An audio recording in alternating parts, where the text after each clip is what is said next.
Hello mga kapiyok, isang magandang araw sa inyo. Ang video nito ay strumming tutorial ng isang kanta ng mga taga-Pangasinan. Ang folk song na ang pamagat ay Malinak Laylabi. Ang chords na gagamitin natin ay D chord, walang kapo. At ang intro ay may chords na G, D, A, balik ng D. At saka bago pagpasok ng verse ay may isang A. Yung mga gusto ng plucking ay meron akong available na video tutorial dyan sa baba. Paki-check na lang. Ang strumming pattern na gagamitin natin ay 5 bilang. Yan ay down, down, up, down, up. Gaya sa G. D, A, D. Kung recap natin yung intro, ganito lang.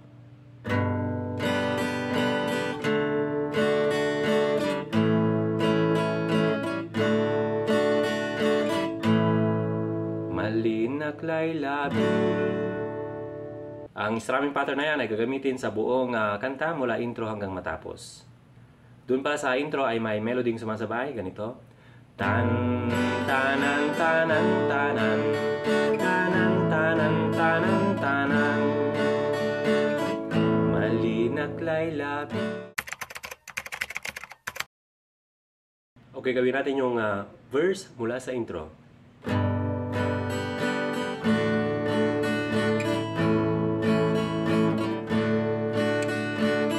Malinak Laylabi, oras lay maraan,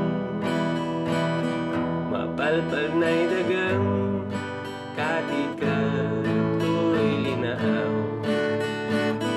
Samit kay kugip ko, pinangonan kong tampol, lapot sa'y linggas mo, sikang-sikay ang mamawyan.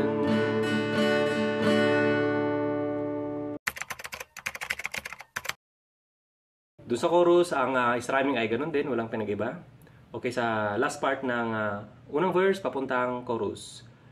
Pinangonan kong tangkol, lapot sa'y linggas mo, sikang-sikay ang mamawyan. Lalalabilay, musikalay, nanangan,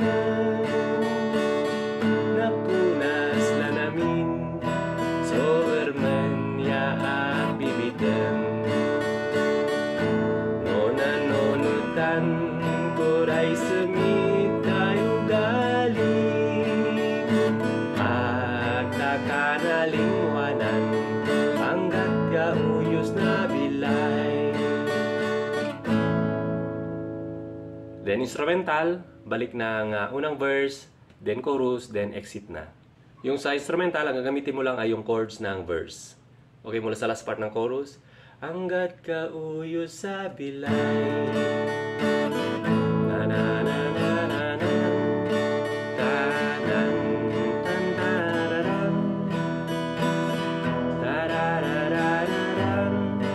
Tararam, tan tararam. Tan tararararam. Tarararararam. Tarararararam. Tarararam. Tarararam. Then balik ng verse. Malinak Laylabi, oras, and so on. So, hay na po yung simpleng tutorial ng kanta, strumming lang. Doon sa may gusto ng plucking, ulitin ko yung video nasa baba. Maraming salamat.